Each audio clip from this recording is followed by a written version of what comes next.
Jim VanSickle from Bradford, PA. I now live in Pittsburgh, PA.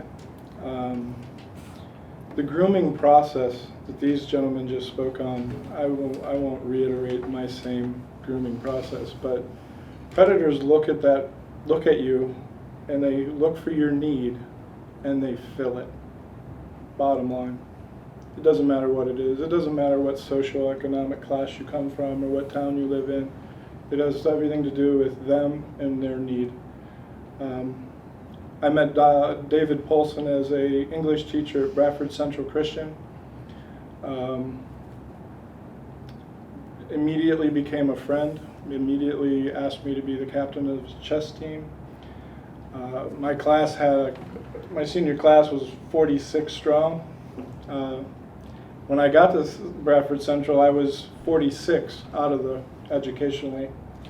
Matter of fact, 45 was so far in front of me I had to use binoculars. But David Polson was the one who pulled me in spiritually, educationally, and turned my life around. And that's not easy to say after what's happened since. I wouldn't have went to St. Vincent's College or college period if he hadn't done that for me.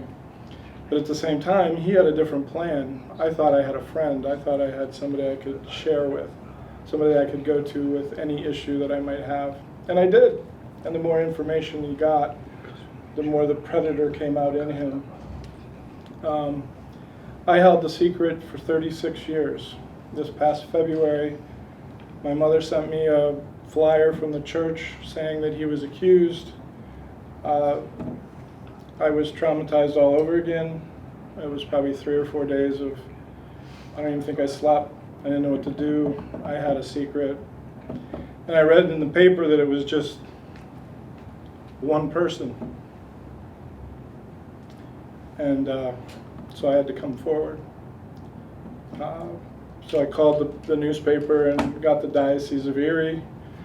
And within a moment or two, I was talking on a three-way with KL Gates, I believe it is, KL and Gates. And I realized that I was talking to Erie. I didn't realize that that was the number. So I said, I think I'm calling the wrong team. Could you direct me to the other team? And they sent me to Stephen Adamans from the AG's office. I sent him an email. He responded in about 10 minutes. 5 minutes after that, we were on the phone. That would have been a Friday evening.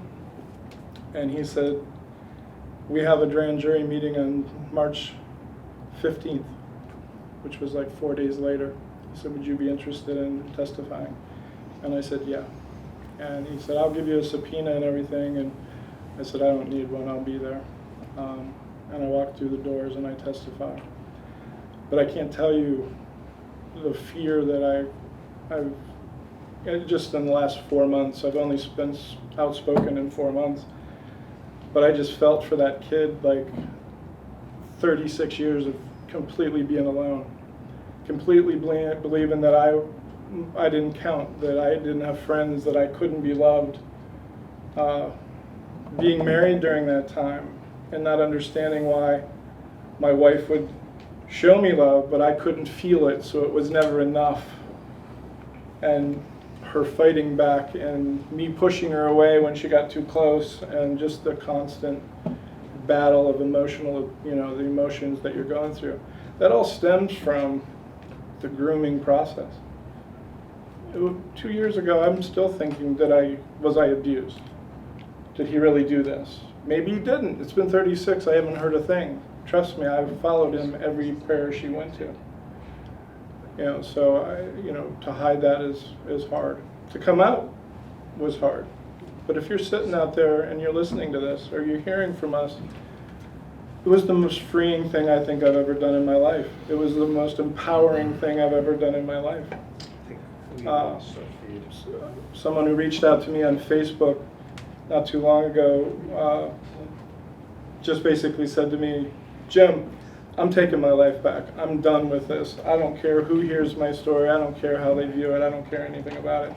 And I was like, okay, I'm with you. Let's do this. And I've just watched the numbers on Facebook grow.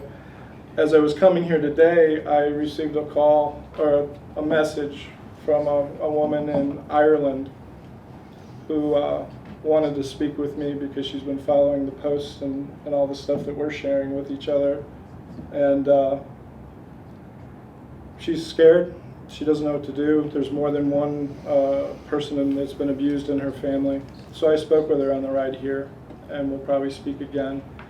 And I can't fix her problem, and it's not my ability to do that, but I can share with her a huge group, a large voice here in Pennsylvania that's just coming together, supporting each other. You know, phone lines are probably ringing all night. I know I don't get to sleep until late. If somebody needs to talk, I'm there to talk. And I think that's where I'm at. The anger, the frustration. I'm one of the lucky ones. Father Polson was accused, charged. Josh Shapiro used the grand jury presentment, charged him. In that presentment, there's victim 1, victim 2, and a Bradford Central Christian student who was credible, who was outside the statute of limitations, so he cannot press charges. That's me.